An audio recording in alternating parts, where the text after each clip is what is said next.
Congress may be on summer vacation, but there's no way it can ignore the crisis in Syria. House Speaker John Boehner has written to the White House, and more than 100 lawmakers from both parties have signed a second letter asking for more information about possible U.S. military action. Democratic Senator Robert Menendez of New Jersey is with us. He's chairman of the Senate Foreign Relations Committee. Senator, good morning. Good morning. You're in favor of this attack. I'm in favor of making sure that we send a global message that the use of chemical weapons in violation of international law against innocent civilians is something that cannot stand. And that's the key issue. It's beyond Assad and Syria.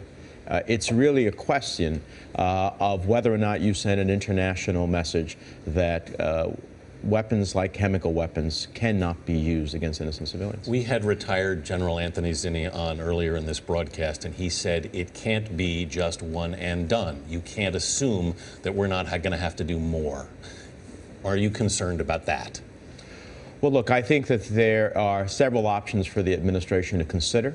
They can take missile attacks against some of the critical elements of the Assad regime, having them get a message that there are consequences for using chemical weapons. They might look at the particular troops that ultimately the Assad regime has in eastern Damascus and strike at them, sending a message to everyone in the Assad regime that when you use chemical weapons, there's a consequence.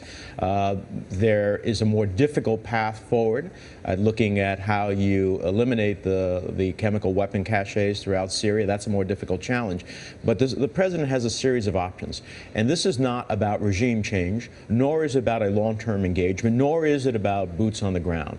But if why isn't it about regime change? Because at the end of the day, that would be a far more complicated effort. That would be a prolonged effort. And to the extent that anyone should seek regime change, it should be the vetted Syrian rebels that ultimately want to fight for freedom in their own country. Would it be all right? I know you've called this one of the greatest humanitarian crises. Would it be all right to take action without approval from Congress? Well, the president has, under the War Powers Act, the ability to go ahead, if he believes the national interest and security of the United States is at stake, to act. If that action goes beyond 60 days, then he needs to come to the Congress. I personally would like to see him come for congressional approval, but I also think that time of the essence here. Now, some key congressional leaders are meeting this afternoon to get the information. What are you expecting to hear? What do you want to hear?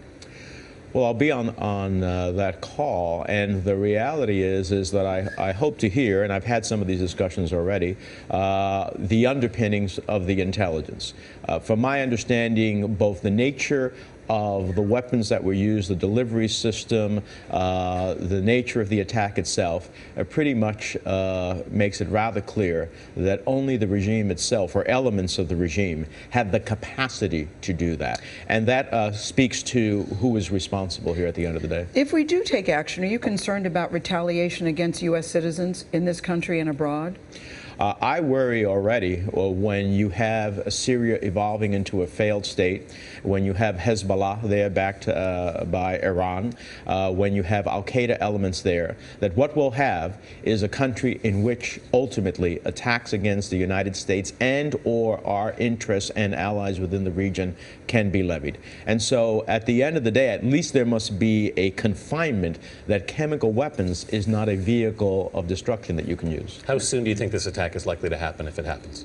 I don't think the president's made an absolute decision, but I would say after UN weapons inspectors leave Syria, which is Saturday, that puts us sometime this weekend or early next week. And what do you say to Americans who say, look, we're involved in enough conflicts, we don't need to get in another one? Well, the reality is, unfortunately, we can't insulate ourselves in the world.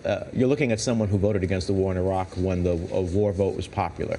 I don't do this, I don't take this position lightly, but the reality is, if we do not act, we are going to have a global message that the use of chemical weapons against citizens, including against our troops potentially in other parts of the world, our allies in other parts of the world, can be had without consequence.